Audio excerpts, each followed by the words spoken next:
level of the ladder. The red light goes on. And they're set, about to go. Light blinks. He holds them there. The gate's open now, though. Away, and they're racing. Straight out the back is Stella Campagna, one of the last to get going. Nunez jumped out quickly, and so did Invisible Strike from the inside. And Invincible Strike is just going to lead Nunez. They're not going overly fast in the early stages. Just a rumour a little bit wide, pushing up Frost David now on the inside of the newcomer Forever Classic.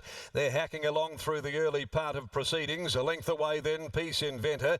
Over on the inside, picking up ground is Stella Campagna. Madame Pro, Paddy's Art third from last, and then Prepare for Change, and the tail ender Bill selects. They've only gone long steady at the 500, and Invincible Strike leads the way, well controlled by Parnham, 3/4 over the favourite Nunez. Just a rumour's been 3 deep, heeled up now. Frost David next over on the inside, ahead of Forever Classic. At the top of the straight though, an Invincible Strike lets down, draws a length. He hasn't let Nunez go, and Nunez under a tight hold. Now he shakes it up, goes out after the leader Invincible Strike to hit the front with 100 left to run. It's Nunez on the outside. Invincible Strike trying hard, but Nunez, class prevails, and Nunez goes home to score. Won by more than a length on Invincible Strike. Possibly Forever Classic third in front of Just a Rumour. There won't be much in it though between that pair, and they were followed by Frost David, Madame Pro, Peace Inventor. Behind those, Stella Campagna, Paddy's Art further back, Bill selects, and with it as well as Prepare for Change.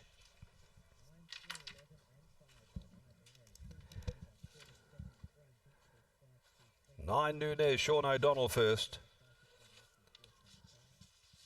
9-3, tight go for third. 11 gets it, Forever Classic in front of number 5, Just a Rumour. 9-3, 11 and 5. The placings here after the running of race number 2. Just a bit too good here, the sizzling filly, Nunez. For Tony Ward, ridden by Sean O'Donnell. He had plenty underneath of him at the top of the straight, as Brad Parnham gave Invincible Strike a dig to try and establish a break on Nunez. She was going better though than the pacemaker, and has claimed it over the last 100 to win by a length and a quarter in 1:10.92. They didn't appear to be going overly hard, and that was certainly accentuated by these 2 horses, first, second to the corner, gapping the others comprehensively. 2.5 lengths behind those was Forever Classic and Just a Rumour. Nunez is by Sizzling from Can Dream for Tony Ward, C. Tulloch, Ms. J. Ward, D. Ward. And she was having a 7th run this afternoon. She breaks her maiden. She's always shown above average talent for Tony Ward. Sean O'Donnell certainly had plenty underneath of him. When he asked her the question, she certainly answered. Invincible Strike second by I Am Invincible from Giusseni. Dion Luciani prepares for the Martin family and Mrs. Kay Hodgkinson, written by Brad Parnham. And 11 Forever Classic, a Piero filly from Reply Churlish, owned by Nev, Carolyn Parnham, and Santo Waliado, trained by Neville Parnham. Lackdar Romilly there aboard. Numbers are 9-3, 11-5, and there wasn't much really to come from those back in the field, little at all. All dominated here by the favourite Nunez. Race number 3, the Merpil Murrah Connection Limited Maiden, 1200 metres, and the scratchings are number 3, St. John, 4 Argent Sauvage, and also 8 Costa's Crown. So 3 come out of the next numbers 3, 4 and 8. As Brittany joins us from the winner's enclosure with the part owner and trainer Tony Ward, who'd be delighted to see his filly finally salute and get one on the board here this afternoon.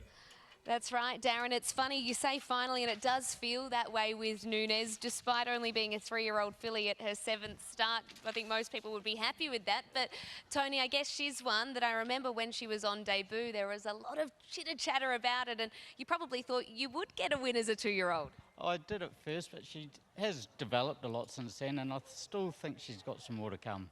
Tell us about this preparation. We've seen her go to the races, then have a trial, back to the races. Tell us about the prep she's had. Well, that first up run at Northam, she went good, but she on the Cinder track where it's just so much better on top of the ground. So I gave her a week off and just waiting for the better tracks, and we got that today. You get to Ascot, do you feel that this is going to be a track that suits her, not just because invariably we get better weather here, but this style of track as well? I think it does, yeah. Better than the long straights. She has a good sprint, but can't keep it up for, 400 metres or anything like that. How are you feeling today in the run when she was outside the leader? I was actually pretty happy. I didn't think she'd end up that close, but she pinged out really well and just travelled nice the whole way. Where do we see her line up next? Notice she's not in the feature race nominations. I have got her in the Guineas. Oh, she is in the Guineas? Yeah, we'll see. I'll talk to Longa. She'd be hard, but we may go to Burgess now. She's a filly, so just see, and then we can see where we're at with her, whether we then just drop back and see what happens. Your gut feel, is it that a mile will be suitable for her? I think she'll get a mile, yeah. Well, looking forward to seeing her progression. Well done on the win. Okay, thank you. There is Tony Ward, and NUNES wins her first race here under Sean O'Donnell, and another one on a Guineas path. Over to Scott. Well, Sean O'Donnell's just jumping off the scales, very familiar with the scales as well. He's riding a lot of winners at the moment. NUNES, great to see this little filly get her day. Absolutely. Midweek at Ascot, who really cares? It's fantastic.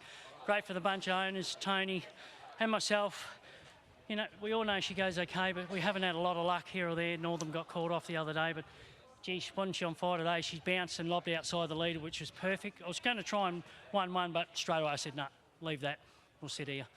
Tony's starting to think about maybe she goes to the bigger races now and test the waters. Is she up to them?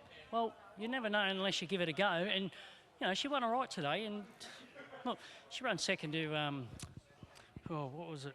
Russell Stewart's good horse, or was it Snowdome? It escapes me. Something like that. So she's up to that level. So if you've got a horse, you might as well have a crack, Speaking about having a crack, if he was to have a crack at a mile, how would she go with extra distance?